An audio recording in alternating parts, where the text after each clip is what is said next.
일주일 동안 먹는 플라스틱이 어느 정도 되는지 아냐? 일반 성인 기준으로 일주일에 한 5g 정도를 섭취한다. 신용카드 한 장 정도래요.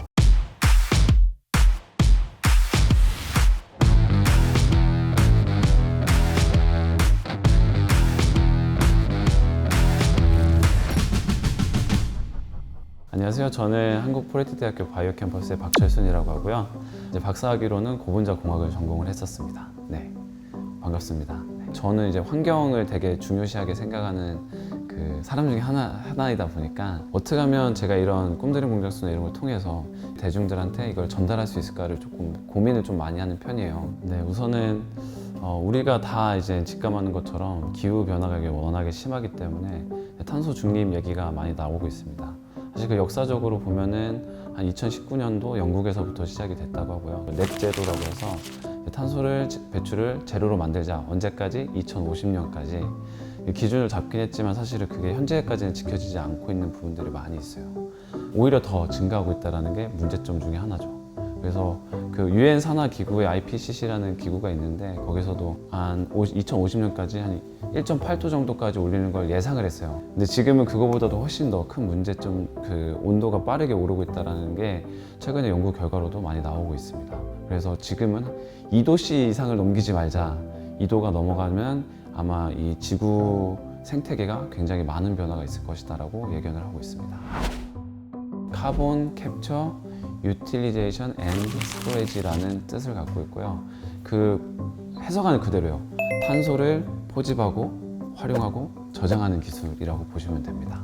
그래서 CCU 기술은 이산화탄소를 어떻게든 활용을 하는 건데 한국화학연구원의 탄소자원화 연구센터 거기서 개발한 게 뭐냐면 공기 중에 있는 이산화탄소를 포집을 해서 그 이산화탄소를 나프타라는 물질로 바꾸는 기술을 개발을 했어요. 나프타라는 물질이 이제 어디에 많이 쓰이냐면은 대표적으로 제일 많이 쓰는 게 플라스틱 원료로 씁니다. 그래서 왜 이게 중요하냐면은 기존에는 원래는 석유를 정제하는 과정에서 나오는 물질이 나프타였어요.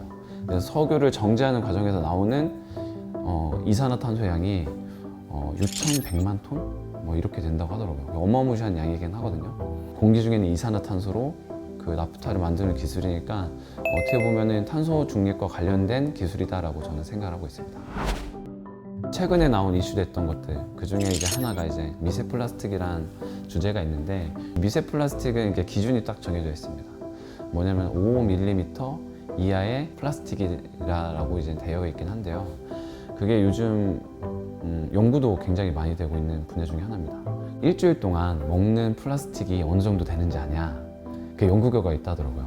일반 성인 기준으로 일주일에 한 5g 정도를 섭취한다. 이미 어떻게? 식품을 통해서. 우선 우리가 만약에 물고기를 좋아하면 물고기들이 바다에 살잖아요. 그 미세 플라스틱이 위험한 것 중에 하나가 아주 작게 이제 쪼그라지기 때문에 물에 살고 있는 물고기들은 그걸 먹을 수밖에 없는 상황이 올 수도 있거든요. 숨을 쉬어야 되는 부분도 있고 그게 이제 플랑크톤인지 알고 먹을 수도 있긴 하잖아요. 그런 것들이 이제 우리 식탁 뱉다 왔을 때 그거를 알게 모르게 먹고 있다는 거죠. 그게 양이 5g 정도인데 신용카드 한 장 정도래요. 저희가 음식물을 섭취하면 입을 통해서 우선 씹고 그다음에 식도를 통해서 위로 가면은 위산이 분비가 돼서 또 분해가 될 수도 있기도 하고요. 십이지장과 장을 통해서 또 분해가 될 수 있는 효소들에 의해서 분해가 될 수 있잖아요. 그러다 보면 더 작게 만들어질 수가 있어요. 그러면은 미세 플라스틱보다 더 작은 이제 마이크로 플라스틱이나 이제 나노 플라스틱 정도로 작아질 수가 있습니다. 나노 플라스틱이라는 게 나오게 되면 문제가 되는 게 저희가 알고 있는 그 DNA 있죠. DNA 유전자 정보를 담고 있는 DNA에 영향을 줄 수가 있어요. 암이 발달하는 계기 자체가 그런 유전자, 그러니까 DNA의 변형부터가 시작이 하거든요.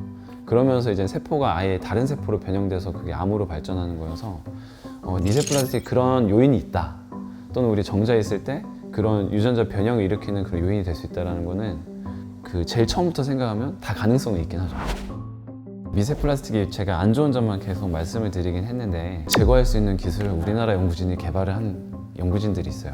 그 프루지안 블루라고 이미 많이 알려져 있는 물질인데 이거는 어디에 쓰이냐면은 청바지 염료에도 쓰이긴 하지만 저희가 먹을 수도 있는 물질입니다.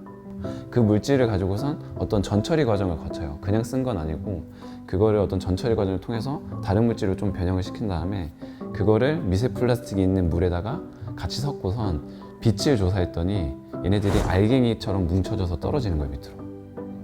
그런 식으로 이제 제거할 수 있는 기술에 대해서 발표를 하셨어요. 이거를 왜 대단한 기술이냐 하면은 보통은 플라스틱들이 대부분 어디로 버려지나 보면은 다 바다예요. 결국엔 바다예요. 왜냐면은 우리가 그냥 일상생활에서 이렇게 여기 땅에다 버릴 수도 있긴 하지만 걔네들이 결국 비가 오게 되면은 결국엔 물을 타고 가서 해수로로 가게 되고 해수로를 타서 강으로 들어가게도 강을 타고 가서 또 바다로 가거든요. 그래서 거의 대부분의 버려진 플라스틱들은 바다로 갑니다. 그 플라스틱이 결국엔 그렇게 있다가 그냥 있는 게 아니에요. 그 플라스틱 가만히 있는 게 아니라 저희 뭐 햇빛도 쬐어지고 바람도 불고 파도에 자기들끼리 부딪히잖아요. 그러면서 거기서도 미세 플라스틱이 나오는 거예요. 그러니까 결국에는 우리가 미세 플라스틱을 제거해야 될 수 있는 궁극적인 기술을 적용해야 될 분야가 물 쪽인 거예요.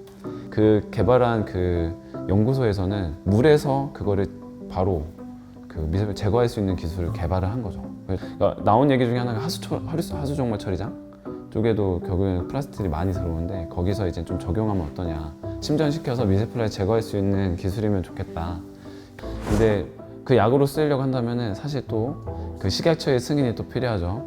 그래서 사실은 제가 의약품을 하는 입장에서 생각을 해보면은 혹시 신약을 개발하는데 기간이 어느 정도 걸린다고 들어보신 적 있을까요?